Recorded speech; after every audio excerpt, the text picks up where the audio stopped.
Imagine tudo o que já teve, já consumiu e deitou fora durante a sua vida. Já parou para pensar que tudo isso está hoje em algum lugar?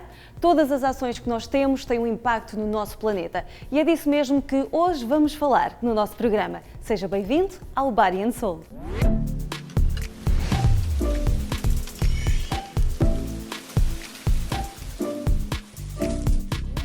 De ano para ano, estamos a gastar mais recursos do que o planeta Terra consegue produzir. Além disso, tudo o que consumimos acaba em algum lugar. A este impacto nós chamamos pegada ecológica. A pegada ecológica mede o impacto do nosso estilo de vida sobre o planeta. O que comemos, o que vestimos, os produtos que utilizamos, o lixo que produzimos, basicamente tudo o que fazemos no nosso dia-a-dia vai somando à marca que deixamos no planeta. E a melhor pessoa para nos falar sobre este assunto é o Vito Buonsanti, ele que é da Environmental Defense. Any human activity from using water to driving a car has an impact on our ecological footprint. So the more we consume a resource that is renewable to a certain extent, the more we deplete resources. E o facto é que cada vez mais cedo nós estamos a esgotar aquilo que seria a quantidade de recursos naturais disponíveis para um determinado ano. Nasceu daqui um conceito muito interessante, chama-se o Dia da Sobrecarga da Terra, também conhecido como o Overshoot Day. There's an interesting concept, is like the Overshoot Day. So it was a group of NGO that came up with a methodology that considers, I think in 2018 was the 1st of August, and in 2019 it will be the 29th of July, the day on which we are using more resources than the Earth is able to regenerate. And so the fact that it comes earlier and earlier means that we are having a bigger ecological footprint. A pegada tem vindo a aumentar a um nível mundial. Significa que o nosso atual padrão de consumo exige uma quantidade maior de recursos do que a natureza consegue oferecer. A este ritmo, projeções das Nações Unidas indicam que em 2030 precisaríamos da capacidade de 2 terras para acompanhar o estilo de vida que estamos a praticar. O planeta entrou em déficit ecológico e um dos maiores problemas nesta equação tem um nome: plástico. We all know that we are having an impact on life on the planet, and with the climate that is changing, we are pretty much having an impact on any natural ecosystem. As you said, I specialize on plastics, and we have more and more knowledge that our plastics, the plastics that we produce, has reached every single corner of the world, from the deepest parts of the ocean to the air in the mountains to the ice sheets in the Arctic. So what happens if we continue to destroy the planet is that we're not going to be able to sustain our life in the long run. And probably we don't see that very easily right now because we have a lot of resources, and Canada is a country that has a lot of resources. But as people living in Canada, we should also be aware that Canada is one of the most resource-intensive economies in the world. And so if we were to calculate the overshoot day only for Canada, instead of July, it would come already in March. É verdade, este ano esgotámos todos os recursos em apenas 3 meses e, consequentemente, também estamos a poluir mais. Como disse o Vito, a poluição de plásticos é uma das mais encontradas em todos e quaisquer cantos do globo.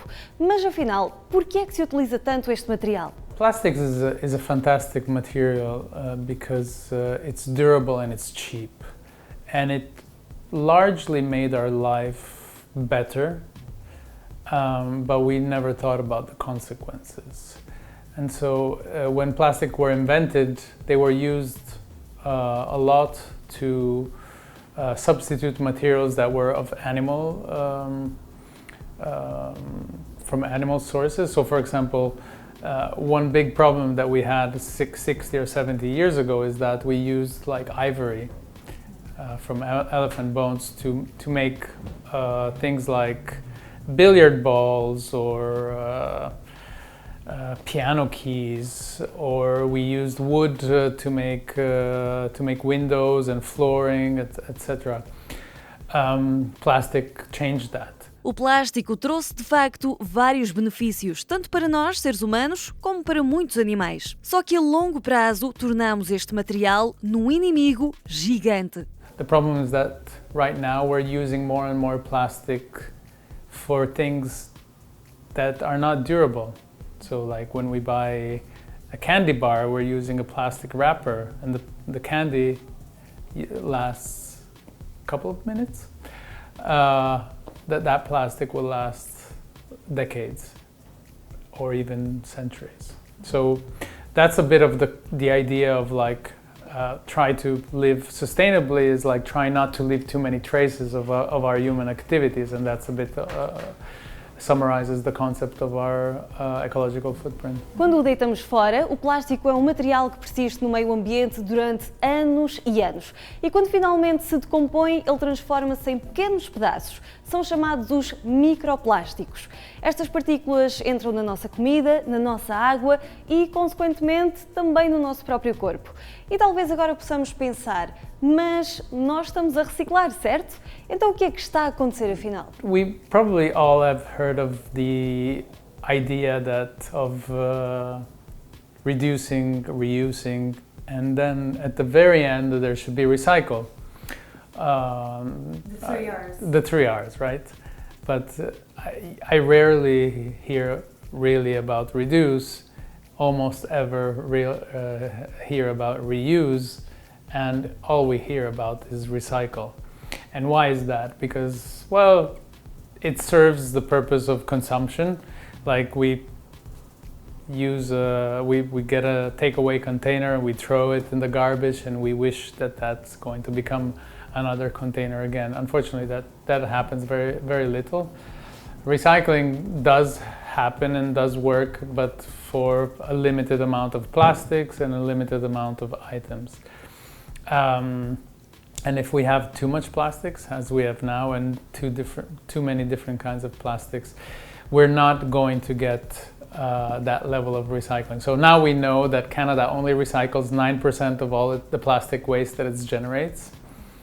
That's at least 10 times less than it's needed. That is only to say that recycling is not the answer, and reduction of the amount of waste and especially of the amount of plastic is the way to go, especially when we're talking about items that are not durable. It's like worldwide, about almost 40% of all plastics that are used every year are used for single-use purposes. So it's not the buildings, it's not the cars, it's not the airplanes where the plastic have helped making things lighter, making things more affordable, but it's really things that don't have a particular sense. Like you don't want to use something that is going to last for centuries only for a few minutes. It doesn't make sense.